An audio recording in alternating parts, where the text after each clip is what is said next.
Hi, Josh. All right, I'm working now. All right. Okay, are we on the big screen? We're just switching over to the big screen. Okay. Okay, so maybe everybody, maybe you can kind of see the room, or you can see it. But for him to see us, so have a nice way. See all these lovely teachers here? Wow. They are very disappointed. I'm disappointed too. I don't like it when teachers are disappointed. I'm going to get a bad mark. Can you hear it? Thank you for Skyping with us, Josh. My pleasure. This is very modern technology. They're disappointed because you are not in your environment. Yeah. Well, I've got that here. I could put it on.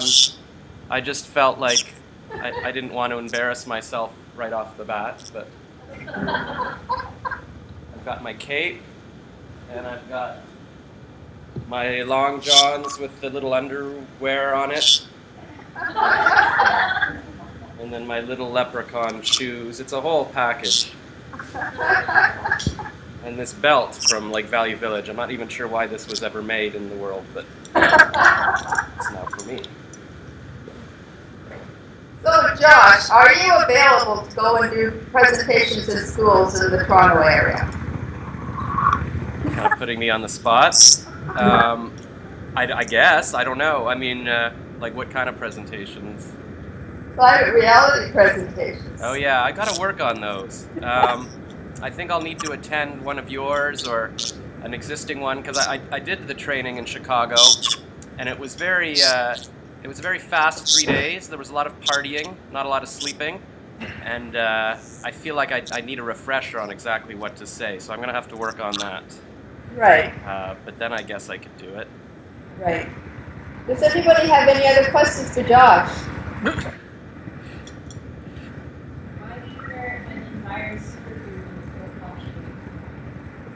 Sorry, could you repeat the question? Can you tell us a bit about your the history of your environment outfit, what you've done with that?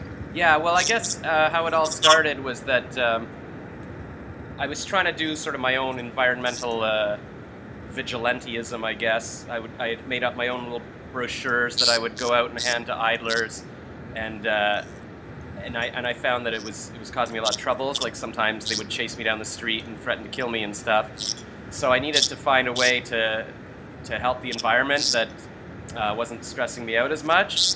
And I saw there was a contest that treehugger.com was having to make like a comedy video, or it didn't have to be comedy, it was just like a video talking about how to help the environment. So I wound up making sort of a little comedy video about this couple on a date. And also I saw one of the judges was going to be Laurie David, who produced An Inconvenient Truth and was married to Larry David, the Curb Your Enthusiasm guy who created Seinfeld. And I thought, oh, if she sees my video, maybe she'll tell Larry about it and all that. It turned out she wasn't judging the Canadian videos. So I still wanted to reach her, and I wound up sort of doing a little YouTube, or a little thing on YouTube, a little webcam proposal to her explaining why I was a better choice than Larry. I was more eco-friendly. And then with a director friend of mine, we wound up shooting a music video. I wrote sort of a rap song explaining to her all the eco things that I would do if we were together. And the goal was to try to communicate a whole bunch of environmental messages but still make it entertaining. And then part of this music video, we decided I would dress up as a superhero, like I would be sort of a mild-mannered guy picking up litter, but then I would turn into a superhero and I would use my powers to levitate cans into the blue box. So it was just part of the music video, and we bought the costume at Value Village. And then I guess a couple of years ago, well, during the last federal election, I decided to do a love song for Elizabeth May, the Green Party leader, and that went viral. It was in all the news, and I was on CTV News Channel and stuff, and they were asking, are you really in love with her? Is it just about the environment? How does that all work? And then I noticed people were starting to see the Laurie David video because they were going through my YouTube, and somebody tweeted about that, and then I tweeted it to her, and now we're kind of friends on Twitter. And then last year, Live Green Toronto tweeted about the Laurie David video. I guess they were looking up Toronto environment stuff and found it, and they asked me to make a little video to promote their green video awards. last year. So I made a little video dressed as the character again, and then they called me again this year, last month, and asked me to do another one. So I made another little one that was my entry video as the superhero. And so yeah, it's just becoming a kind of a guy. I mean, not everything I do involves the superhero. I've done like a little pilot for a show called, I think, what is it called? My Life is Trash or something.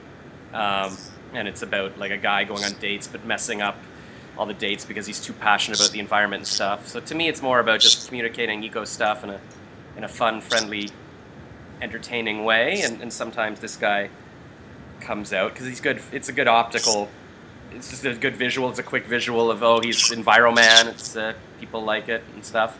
And so I ran for the Green Party a couple of years ago, provincially, and I did another song for myself. And the Toronto Star called. They said, "Are you going to do a song like Elizabeth May?" And so they wrote an article about the singing campaign guy.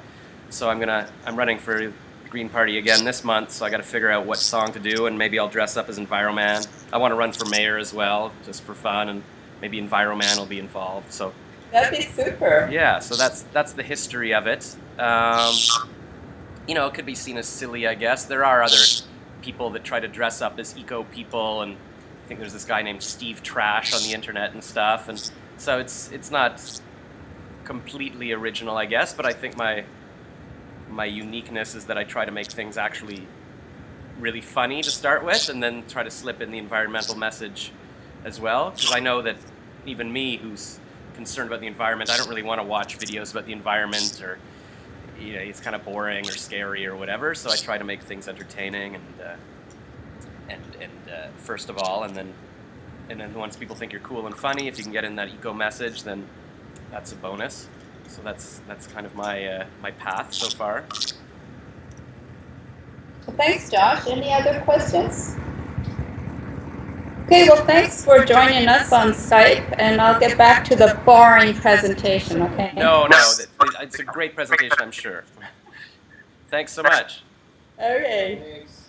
Thanks. Bye. Bye, teachers. Add me to Facebook.